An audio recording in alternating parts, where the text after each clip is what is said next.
Bonjour à toutes et bienvenue sur le podcast d'It is Clueless, l'asso étudiante militant pour une meilleure représentation des neurodivergences à l'écran. Moi c'est Kim, la vice-présidente de l'asso. Et moi c'est Jasmine, la présidente de l'asso et aussi cofondatrice avec Kim.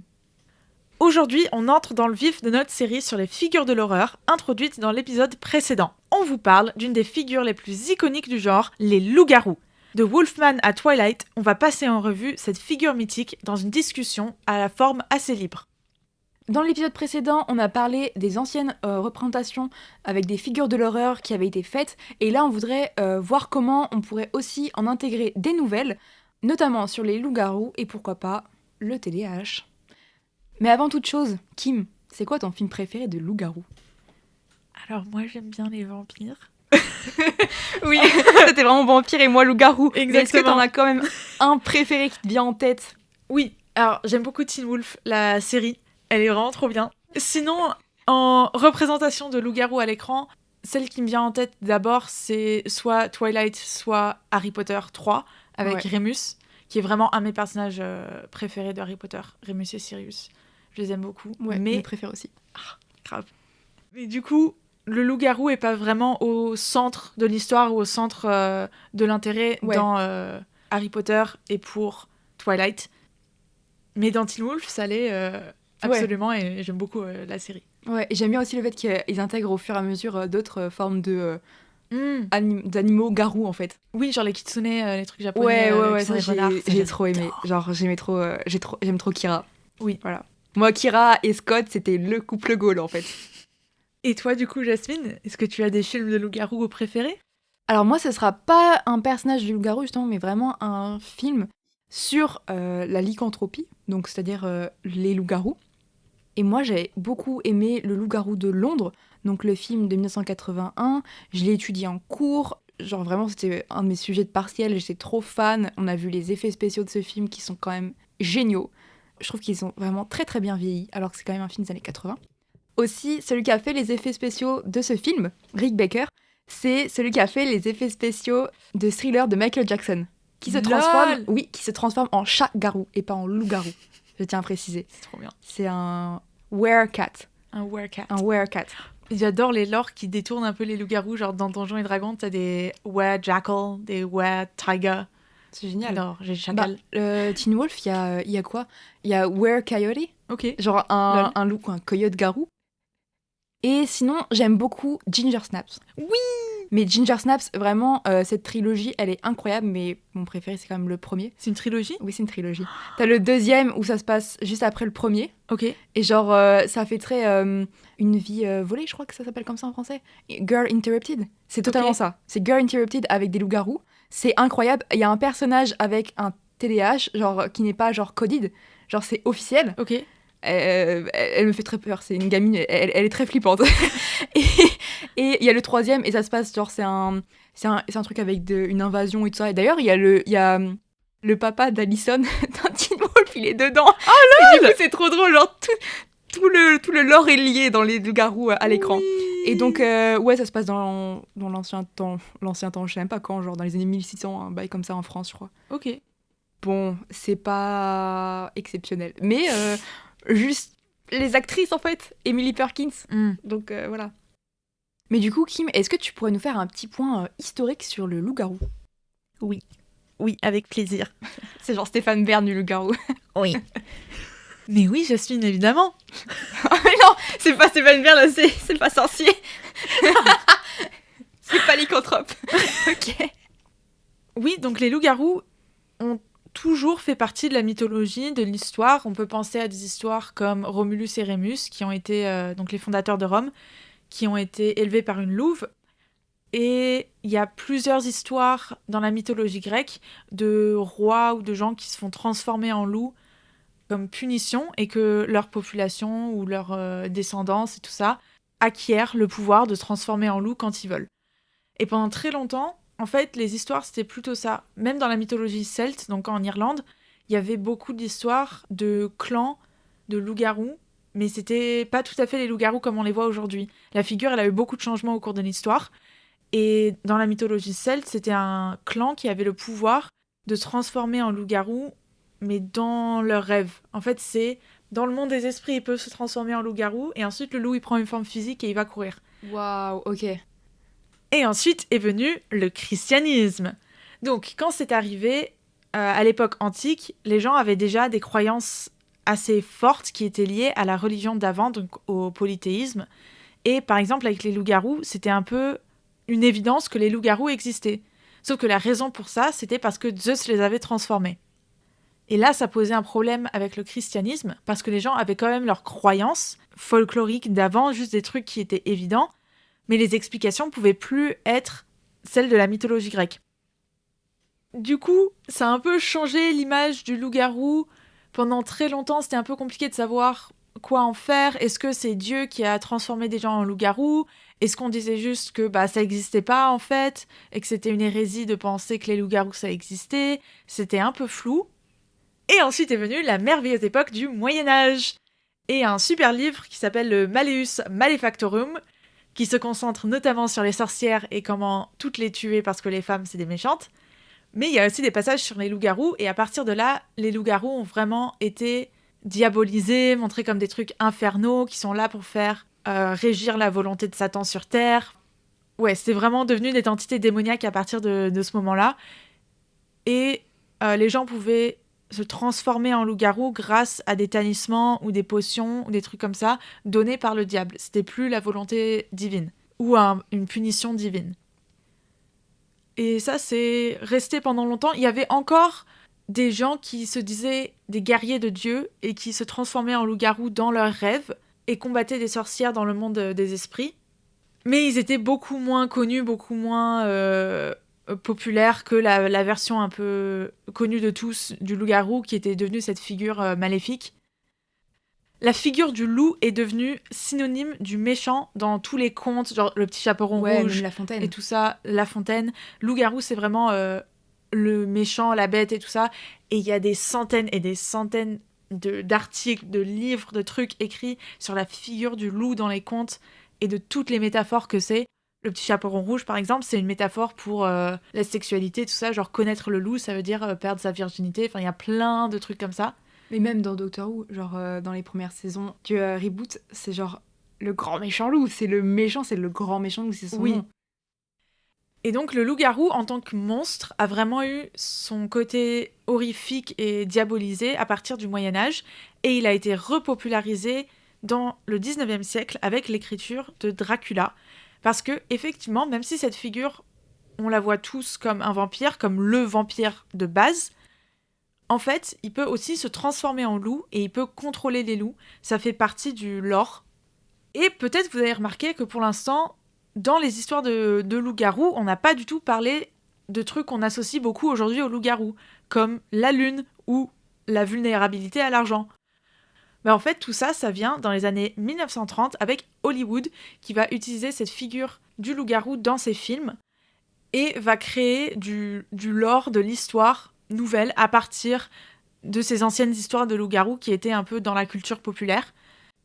Par exemple, en 1941, il y a quelqu'un qui a fait des recherches sur les loups-garous, sur un peu l'histoire de ce monstre, et qui a parlé de la bête du Gévaudan, qui est une histoire qui est très très très connue en France et aussi bizarrement très très très connue à l'international.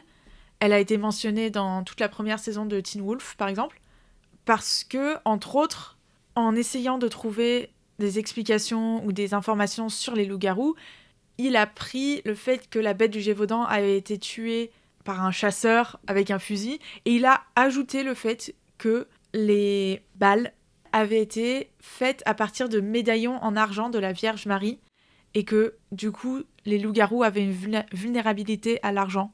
Pour justifier des films comme The Werewolf, qui avait été fait en 1940 et 1941, et qui utilisait l'argent comme vulnérabilité du loup-garou. Ça n'a pas de base à part ça. Mais tout le monde l'accepte, et il y a plein de trucs comme ça dans les histoires, parce que c'est une figure qui est tellement iconique, et qui est tellement réappropriée et refaite et tout, un peu comme les vampires. Donc il y a plein de choses à dire, et il y a plein de façons différentes de faire les loups-garous.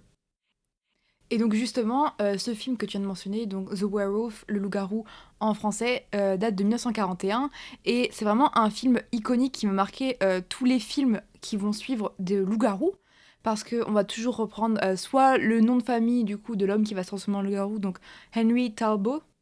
On va aussi parler de Lon Chaney qui est l'acteur principal. Et à cette époque, il n'y avait pas en fait de vraie équipe technique, donc de vraies personnes employées pour les maquillages, les effets spéciaux. Ce qui fait que c'est littéralement cet acteur qui venait avec sa petite trousse et qui se maquillait tout seul. C'est lui qui a fait tout ce truc tout seul, en fait, tout son maquillage, le poilage, pareil. Donc le poilage, c'est la technique de faire poil par poil toute la pilosité en fait de ton corps. Si tu te transformes en loup-garou par exemple. Ouais. C'est intense comme travail. C'est un vrai travail à part entière. Donc voilà. Mais sachez que il y a eu d'autres films avant, évidemment. Il y en a eu dans les années 10. Il y a toujours eu en fait le loup-garou avec le cinéma. Mhm. Et donc on a souvent cette image du loup-garou comme la métaphore de la puberté, notamment Teen Wolf. Oui. Teen Wolf les adolescents vont se transformer lorsque la puberté va arriver. Et il faut savoir que la série Teen Wolf, c'est un remake d'un film des années 80 avec Michael J. Fox, que je vous conseille, parce que je trouve ça... c'est juste un peu une rom-com, juste un teen movie assez drôle. Mais donc, pourquoi est-ce qu'on associe autant avec la puberté ? Et surtout la puberté masculine, parce que à chaque fois, c'est quand même des hommes qui vont se transformer. Et même dans Teen Wolf, c'est quand même... Enfin, la plupart des transformations animales et des vrais alpha féroces, ça va être des hommes. Genre, c'est Kira, elle se transforme, mais en vrai, elle reste toute mignonne. Elle est toute gentille. Ouais. Genre, son kitsune, il fait peur, mais pas elle. Elle les fera jamais peur. Même Malia, je trouve qu'elle fait pas peur, alors que c'est censé être un peu la sauvage, tu vois, du groupe. Ouais. Mais pourquoi ça ? Eh bien, sachez qu'en réalité, le premier film de loup-garou qui a été fait au monde, c'était avec des femmes qui se transformaient en loup-garou. Mais alors pourquoi ça ne s'est pas perduré comme ça ? Parce que y a eu un grand incendie. Il faut savoir qu'à l'époque, donc les films étaient sur pellicule avec du nitrate, ce qui fait que ça flambe très vite, et donc on a perdu le film. Et là c'est juste un lost movie, c'est un lost media. Et là, je suis désolée, mais Feldup, il pourra jamais retrouver le film. À moins que genre on retrouve ça, genre je sais pas, dans un vieux château, dans des décombres ou je sais pas, mais le film est juste perdu. Je pense qu'il y avait peut-être 1 ou 2 copies maximum, et ça donc décevant. Et je me dis, imagine si ça avait été ce film qui avait été gardé comme iconique et pas The Werewolf avec Henry Talbot en 41. Ouais. Genre Ginger Snaps, ça aurait pas été une révélation, ça aurait été la base. Ah, ça aurait été trop bien.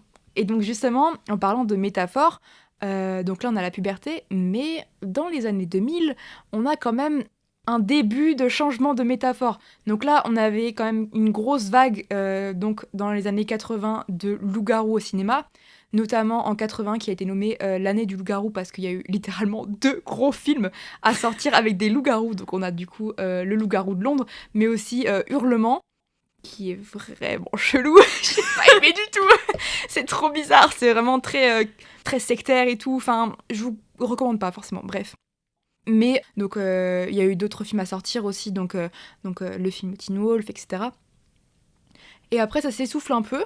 Et là, en 2000, va savoir pourquoi, Ginger Snaps arrive et va juste tout casser. Franchement, maintenant je trouve que Ginger Snaps c'est quand même moins connu, mais à l'époque, faut savoir que c'était vraiment un choc, surtout au Canada, parce que c'est un film canadien donc. Et il est même disponible sur YouTube si vous voulez le voir. Il est disponible en plus en VF, je crois, sur YouTube. Et donc Ginger Snaps va mettre en scène des femmes loups-garous, donc des adolescentes. Donc on garde la métaphore de la puberté, mais on l'applique aux femmes et ça marche tellement bien. Super bien.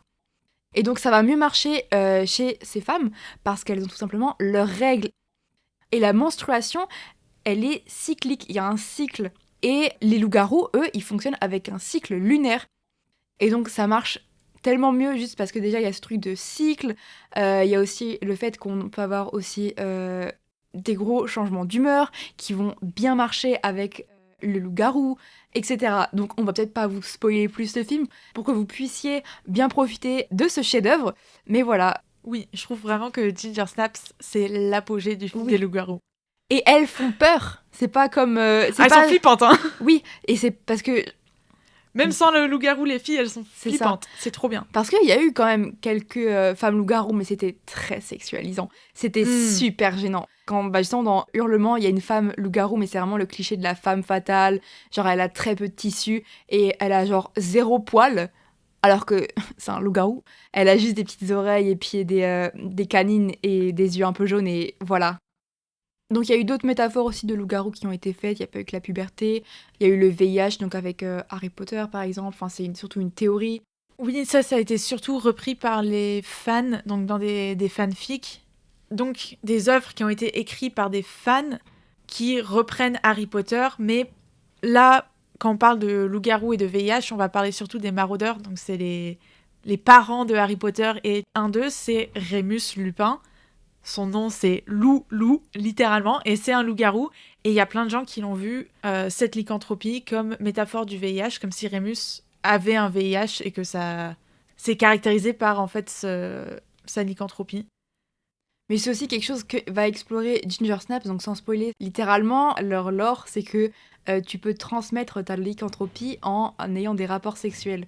Et donc c'est là que tu dis, attends, sans trop spoiler, quand elle se transforme la première fois, enfin en fait elle va se faire mordre le jour où elle a ses règles. Donc c'est là que la métaphore avec les règles va commencer. Et donc tu dis, attends, mais du coup elle transmet ses règles à un homme. J'ai pas compris. Et du coup c'est là que ça se perd un peu. Mais du coup il y avait quand même ce truc de MST en fait dans Ginger Snaps. Oui. Mais moins bien fait.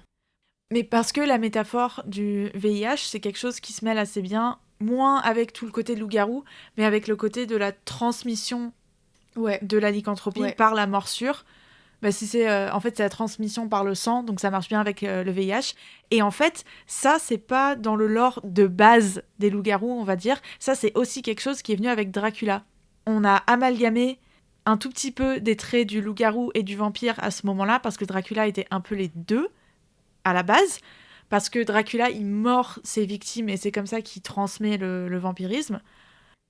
Mais alors aujourd'hui, comment est-ce qu'on pourrait trouver une autre métaphore ? Et donc là, pourquoi pas la neurodivergence dans la figure du loup-garou ? Parce que moi, je trouve que ça pourrait bien marcher. Et donc là, le but de cet épisode, c'est aussi donc déjà de parler d'un sujet qui nous fait plaisir, donc les loups-garous, enfin surtout moi, et ensuite de faire un peu de sensibilisation à tous les futurs auteurs et autrices de livres, de films, peu importe. Si vous voulez inclure un personnage neurodivergent, loup-garou, c'est votre moment. Alors déjà, le TDAH, donc le trouble du déficit de l'attention avec ou sans hyperactivité. Pour vous faire une petite piqûre de rappel, il se présente sous 3 types. L'hyperactivité, donc le H de TDAH. L'hyperactivité, elle peut être mentale et ou physique. Par exemple, avoir son cerveau qui turbine ou avoir du mal à rester assis. Là, par exemple, faut savoir que les personnes qui présentent ce podcast sont toutes les deux TDAH et je suis toujours en train de bouger. Et là, on est en train de jouer depuis le début avec nos steaming toys parce qu'on n'arrive pas à rester en place. Et l'inattention, donc par exemple faire des fautes d'étourderie, oublier ses affaires un peu partout, voilà. Et enfin, le combiné, pas le téléphone, hein, donc c'est-à-dire la combinaison des deux, c'est par exemple mon cas. Voilà, je suis autant inattentive que hyperactive. Moi, je suis juste inattentive. C'est déjà beaucoup. Mais du coup, comment est-ce que ce TDAH, donc cette inattention et hyperactivité, marche avec la figure du loup-garou ? Donc voilà, on tient à préciser aussi qu'on ne dit pas que tous les loups-garous sont TDAH, mais les deux pourraient bien s'associer. Donc tout d'abord, franchement ça c'est peut-être le moins important, mais le loup-garou il vit en communauté. Oui. Donc comme un loup normal en fait, c'est juste une meute, une wolf pack. Et il faut savoir que les personnes neurodivergentes en général se trouvent toutes seules. Qui se ressemblent, ça semble. Et donc il y a vraiment ce truc de vivre en communauté. Et tout simplement aussi parce que la communauté neurodivergente se fait souvent marginaliser. Donc on a besoin de trouver des gens comme nous. Exactement. Et ça, on l'a déjà dit, qui se ressemble, ça semble, dans notre premier podcast, avec une autre loup-garou iconique, c'est Enid dans Mercredi, qui, comme on l'a dit, présente certains traits du TDAH et est un assez bon exemple du mix qui peut être fait entre les deux, qui est assez bien. C'est ça. Et évidemment, elle est codée TDAH. C'est pas une vraie représentation. Mais ça marche super bien. Ensuite, les loups-garous, ils ont vraiment des sens surhumains. Souvent, ils ont une super ouïe, un super flair, ils voient super bien, etc. Bref, pas du tout comme un être humain normal. Et en vrai, on pourrait un peu l'associer avec l'hypersensibilité. Attention à prendre avec des pincettes parce qu'il faudrait quand même pas réitérer cette trope de les personnes neurodivergentes ou même genre les personnes avec un handicap en général, c'est leur super pouvoir. Non, mais c'est super, fais-en ta force d'être différente. Ça reste un handicap. C'est super validiste en plus de dire ça. Genre, ça part souvent d'une bonne intention. Moi, je sais que souvent, on me l'a dit, c'était avec une bonne intention. Mais non, en fait, n'oubliez pas que c'est un handicap. Oui. C'est pas fun. Et je trouve qu'ils l'ont assez bien fait dans Teen Wolf. Si je me souviens bien, quand Scott se transforme pour la première fois, ou quand il commence à comprendre qu'il est loup-garou, il a vachement de mal avec les lumières, genre ça le perturbe beaucoup. Les bruits aussi, c'est horrible. Et les bruits aussi, c'est horrible. On voit vraiment à quel point, en fait, cette hypersensibilité, ça peut être déstabilisant et inconfortable et tout ça. Donc je trouve que si c'est pris dans cet angle-là, ça peut marcher assez bien avec le TDAH. C'est vrai. En fait, Teen Wolf, je trouve que ça marche hyper bien. Donc la série, vraiment pas le film. Ils ont beaucoup développé ce truc de neurodivergence. Donc on a Liam, par exemple, qui a un... Dans la série, ils appellent ça un IED Kid. C'est vraiment une personne avec des problèmes de gestion de colère. Et moi, je trouve qu'il est full TDAH. Genre, c'est mon avis perso, mais je suis là, genre, je le vois, je suis en mode, mais il est full TDAH, c'est trop drôle. Et on a une vraie personne TDAH dans la série, et c'est d'ailleurs le personnage préféré de tout le monde, c'est Styles. Oui. Donc bon, après, ce qui est bizarre aussi, c'est que j'ai vu des... Mais lui, c'est pas un loup-garou. Juste, il Non. fait partie. Et non, justement, c'est même pas un loup-garou. Ça renforce le truc qu'on vient de dire. Genre, il est même pas loup-garou, mais il fait partie du pack, il fait partie de la meute par sa neurodivergence. C'est ça. Parce qu'il est meilleur ami avec un des loups-garous. Ouais. Et oui, j'ai vu des trucs sur internet comme quoi les créateurs de la série disaient que Styles, il était pas TDAH, mais genre en mode... Il prend de l'adérol. Oui, ça, à un moment donné, dans la série, il dit qu'il prend de l'adérol. Donc l'adérol, c'est un traitement américain, enfin vraiment états-unien, qui existe pour diminuer les effets négatifs du TDAH. En France, l'équivalent, ce serait de la Ritaline. Mais après, je sais qu'aux États-Unis, ils ont aussi de la Ritaline, mais voilà. Ce qui est souvent vraiment mis en avant dans des représentations explicites du TDAH et pas juste codées, c'est l'hyperactivité. Oui. Et donc, comme on l'a dit tout à l'heure, l'un des types de TDA, c'est le TDAH, donc c'est-à-dire avec une hyperactivité, et ça marcherait du coup hyper bien avec le loup-garou, parce qu'un loup-garou, il a de la force, mais de la rapidité, il est vraiment tout le temps en train de bouger, vraiment dans l'action, surtout dans sa forme du coup de loup. Et là, je pense par exemple à Percy Jackson, où en fait tous les demi-héros... tous les demi-dieux sont hyperactifs et dyslexiques. Oui. Et donc, en vrai, je trouve que ça marche assez bien aussi, tu vois. Genre, c'est des demi-dieux, c'est des personnes de combat et tout. Ils sont hyperactifs. Tu vois ce que je veux dire? Et donc là, les loups-garous, c'est pareil. Ils sont dans l'action, ils sont dans le combat. Et l'hyperactivité, ça pourrait aussi marcher chez un loup-garou. Oui, et exactement dans Percy Jackson, la justification du fait qu'ils ont tous un TDAH, ou qu'ils sont tous hyperactifs en tout cas, c'est que c'est leurs réflexes de survie qui sont genre au max et qui entrent en jeu, c'est leurs réflexes de combat et tout. De grec, enfin de la mythologie. Ouais. Exactement. Donc ça marche assez bien avec les loups-garous, que genre leur hyperactivité vient du fait qu'ils sont toujours un peu aguerris, en train d'écouter tout et d'être prêts au combat ou des trucs comme ça. Les loups-garous sont aussi, en fait, les personnages loups-garous, vu qu'ils sont de moins en moins diabolisés, vus comme les méchants, on les voit des fois un peu comme des chiens. Ça fait très bizarre de dire ça. Ouais, mais c'est vrai, genre Twilight. Oui, genre dans Twilight, c'est des gros chiens. Ça fait très bizarre de dire... En fait, j'ai pas envie de le dire parce que ça fait très... Ça sonne comme une insulte, mais ça l'est vraiment pas. De dire que ça marche très bien avec le TDAH, de comparer des personnes TDAH à des chiens, genre dans les comportements. Bien sûr. Mais c'est surtout, genre, enfin, comme on en parle souvent toutes les deux, mais vraiment... les chiens sont TDAH et les chats sont autistes. Oui, c'est trop drôle, mais c'est trop ça. C'est un running gag dans la communauté neurodivergente. Oui, parce que dans les comportements, les stéréotypes du TDAH collent assez bien avec les stéréotypes des chiens. Et donc les loups-garous sont de plus en plus vus comme des gros chiens. Ouais, des toutous, ils sont tout mimi. Exactement. Et comme les stéréotypes des chiens sont souvent associés au TDAH, pour moi, ça renforce encore ce truc que les loups-garous et le TDAH, ça marche assez bien ensemble. Après, là, c'est plus dans des récits fantastiques, de fantasy. Genre, je pense par exemple à du young adult. Donc, c'est vraiment des livres de fantasy pour ados. Pour ados, jeunes adultes. Et Par contre, il continue quand même d'y avoir des loups-garous horrifiques, donc Ginger Snaps, en vrai, c'est pas si vieux que ça. Il y a aussi Wolfman, qui est sorti il y a quelques mois. Tu te rappelles, quand on était voir Nosferatu, j'étais en mode « Ah, regarde, il y a un film de loup-garou qui va sortir !» Ah oui. Et je suis jamais allée voir, apparemment, c'est nul.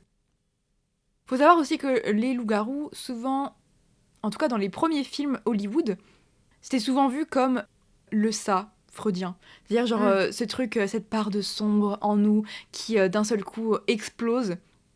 Personnellement, je trouve que ça marcherait plutôt bien avec avec par exemple un melting down, même un shutting down du coup autiste. Donc là on parle plus sur de l'autisme, mais même genre juste l'overstimulation, parce qu'on l'a dit tout à l'heure, quand on a des sens surhumains ou même juste une hypersensibilité, on peut être très rapidement surstimulé. Et donc c'est pour ça que les personnes autistes, mais même les personnes neurodivergentes en général, elles portent des casques anti-bruit, ou même juste réducteurs de bruit, parce que trop de stimulation, même des lunettes de soleil, etc.